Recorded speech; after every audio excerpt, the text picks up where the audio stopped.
Sarah, can we get 2 10ml syringes of warm saline, please? He's very cold, he's very dehydrated, and he just looks as though he's in a bit of shock as well. At the Bondi Clinic, a heartbreaking emergency has just arrived. This tiny Joey was found on the side of a road with no mother in sight. The leg muscle here. That's just going to try and give his system a bit of a kickstart. It's a cortisone-based drug, so it, I guess, improves the circulation, just gets everything revved up, because right now his system's just crashing. Yeah, that's nice and warm. Okay, great. Mummy's milk. If we go too fast, then that milk drips down the back of his throat and he's too weak really to close off his larynx, then that milk goes straight into his lungs, and if that happens, then it's going to be fatal. You just can't be impatient with them. Leah from Sydney Wildlife rushed the baby eastern grey kangaroo into the clinic. He hasn't been fed properly for 3 days, and normally in the pouch he'd be continuously getting nutrients, having warmth from his mother, so I don't think it's very good. The family who first found the abandoned Joey fed him cow's milk for 3 days. They thought they were doing the right thing. Cow's milk is really not suited to them at all. It's got lactose. Now, lactose is a sugar that kangaroos just can't digest. Another 12 hours? No chance. But it's just possible we've got him in time. It's going to be really tough though.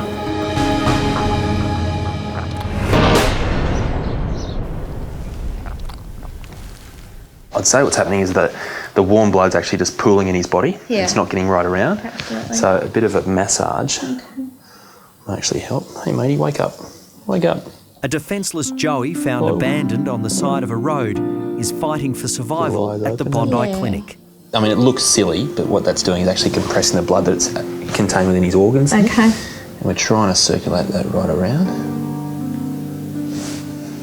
You can get a six-pack as well. Doesn't seem to mind it, yeah, he will. But he seems more responsive. He is much more responsive, isn't he? He's sitting up Do now. have ridiculously long legs, though. Have you noticed that? I think you do. Aww. I'll have to think of a name for him. He came in a beanie, and I think beanie somehow suits him. And also, beanies are very Australian too, and he is as Australian as they come. Little battler, little Aussie battler.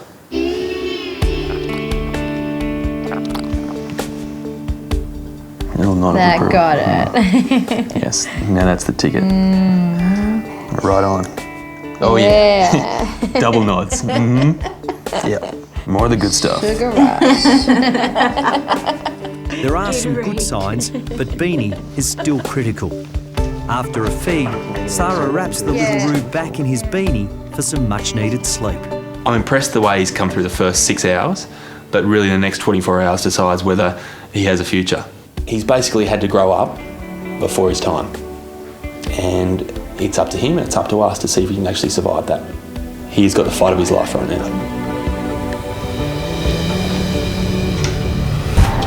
Come on, Beanie, let's go on it. Chris is taking Beanie home so the abandoned Joey can get the constant attention he needs. He's got the seat warmer on. Oh, it's pretty good for Beanie right now. The sick Roo will need a bottle feed every 3 hours if he has any chance of surviving. I think we might have got off to a very rocky start. Fresh. Feed and change time, come on. What I'm doing right now is actually just covering him in lanolin. It serves two purposes. One, it moisturises his skin, but also it provides a bit of insulation to him.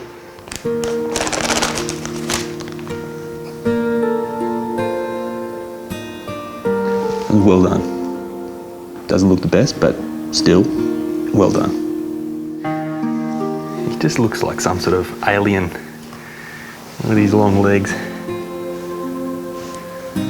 It's been a real struggle, but I've managed to find the perfect drinking position for him, and he seems to prefer being quite upright. If you do squeeze his hand back, he seems to really enjoy that and actually start drinking quite feverishly. And you can see now he's drained that bottle. The man's got a thirst.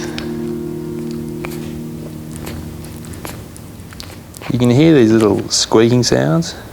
But thankfully I've got his eyes covered so he can't see the monstrosity that has become his mother. go, Beanie. I know from past experience that even though I'm meant to be getting up every 3 or 4 hours, it's not like that. Yeah, up on high for you.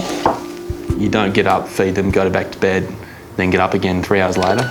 You get up, fingers crossed, go and check that they're still alive, feed them, then go back to bed, but then you don't sleep. And it's just that constant nagging doubt and nagging worry the whole way through the night that they're actually not going to make it through the night. He's really guzzling it down, big time.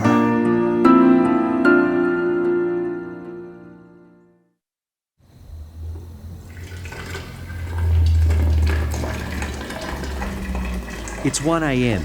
and Chris has woken up to give Beanie, the orphan Joey, another feed.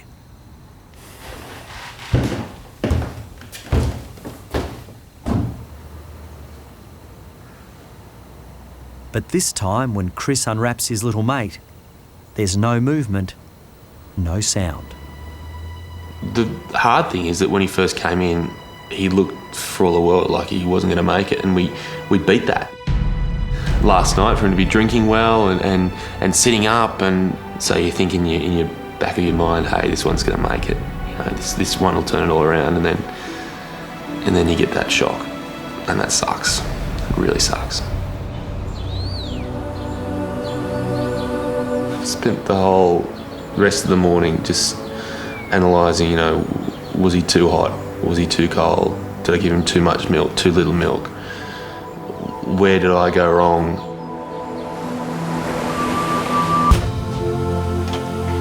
No. At the Bondi Clinic, Chris breaks the sad news about Beanie. Oh, I'm sorry. You can't beat yourself up about it. You know, again, hindsight's a fine thing. We can only do what we did. We put him on heat, we fed him, we gave him lots of love as well, and that's just as important with these young animals. You can just do the best you can. Look, some you win, some you lose. And we found that a lot with wildlife. If you make it, it's great. If you don't, then, you know, that's when we cry.